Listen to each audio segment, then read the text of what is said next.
Francesco, perché non vieni anche tu in Brasile?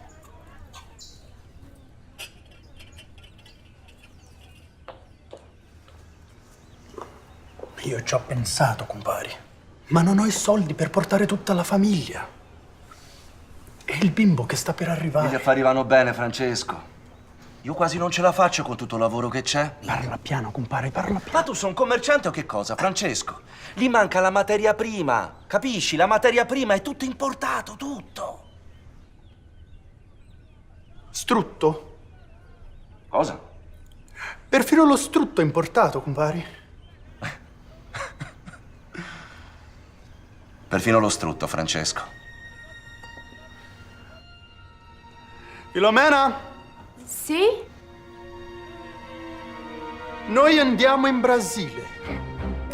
O formato do Gigantes do Brasil é um docudrama, né? É um documentário com dramatizações. A gente tinha como inspiração esse formato, que é dramatização, material de arquivo e especialistas, historiadores. Foi pesquisando um pouco sobre esse período da formação da cidade de São Paulo, que refletia muito o que o Brasil estava vivendo, que a gente encontrou esses nomes. Primeiro o Percival Farquhar, depois o Matarazzo. O Matarazzo naturalmente trouxe o Martinelli. E o Farquhar tinha um rival brasileiro, que era o Gimli. Então, estava todo conectado por uma rede de intrigas econômicas e históricas aí da história do Brasil. Esse país pode te destruir, Sr. Martinelli. Ou te deixar rico, se você souber jogar suas cartas. Porém, a gente não tinha muito registro de como eles eram mesmo, enquanto pessoas, enquanto seres humanos, né? Então, a dramatização nos permitiu criar a nossa imagem de quem eram esses personagens, em termos de personalidade, de caráter. Então, o formato dos Gigantes foi ao encontro disso, de tentar criar personagens reais, humanos, para essas figuras históricas que a gente conhece muito bem. É uma pena. Pensar que uma cidade tão importante como Rio de Janeiro ficará sem energia elétrica me deixa entristecido. O arco da série, ele representa um pouco a história do Brasil nesse momento, né? Porque a gente começa com a proclamação da República, a abolição dos escravos e termina no Brasil industrializado com a sua primeira indústria de base, que era a Companhia Siderúrgica Nacional. Esses personagens estavam envolvidos diretamente nesse período da história. Então, o que eles fizeram em cada situação dessas que a gente abordou deu o arco de cada episódio. Quel coglione mi inganou in pubblico. Fingiu me ajudar enquanto me passava a perna. Hermelino Matarazzo, novo representante da MGI. O processo de roteiro dos Gigantes foi bem tradicional. Eu li as biografias, fiz uma pesquisa sobre os personagens, escrevi a Bíblia. Depois disso, eu e mais 2 roteiristas, junto com o produtor executivo, nós fizemos a sala de roteiro e a gente discutia as histórias que estavam disponíveis já nesse primeiro momento. Aí a gente trouxe um historiador.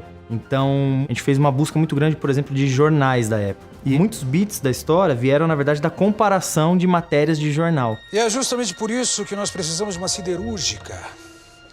Uma guerra precisa de aço. Eu entendo. Mas onde vamos conseguir o dinheiro? Isso, meu caro, é trabalho seu. Conseguir um empréstimo depende de como o Brasil vai se posicionar durante a guerra. E, com todo o respeito, senhor presidente, tomar essa decisão é trabalho seu. O beat é geralmente quando você tem uma mudança de expectativa numa cena, né? A cena começa, o personagem tem uma certa expectativa, algo acontece que ele termina de modo diferente. Isso é um beat dentro da cena, mas existe também uma coisa que os americanos falam que é o beat sheet, que seria mais ou menos a nossa escaleta. É o que acontece em cada momento da história, né? Então, toda a cena termina com alguma coisa acontecendo que não deixa a cena se fechar em si própria. Mas você não acha que uns porco bonito desse devia ficar com o Matarazzo? Já disse, paisano, não vendo. Entendo.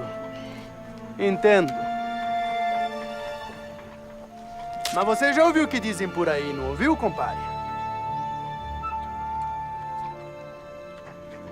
Quem fere Matarazzo morre. É o que dizem. O formato de cada episódio respeitava uma coisa clássica, que era o personagem tinha lá um evento que fazia com que ele decidisse fazer o que ele queria fazer, encontrava dificuldades ao longo do caminho e sempre a gente tinha um ápice, que era o momento que ele ou realizava aquilo que ele queria ou chegava muito próximo de, mas tinha que tomar um segundo caminho que empurrava o seu desejo um pouco mais para frente.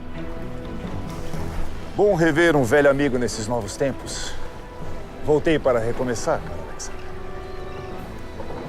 Então você não ficou sabendo? O quê? A guerra começou. Mas os episódios não são isolados. Uma coisa que a gente queria é que cada personagem tivesse também presente de forma geral na série. Porque era importante que os 4 episódios fossem entrelaçados, as tramas dos personagens fossem ligadas, né? Uma porque foi assim que aconteceu e outra porque narrativamente é muito importante você estar com os personagens sempre frescos na mente, enfim. Isso ajudou, assim, a série ter uma unidade, né?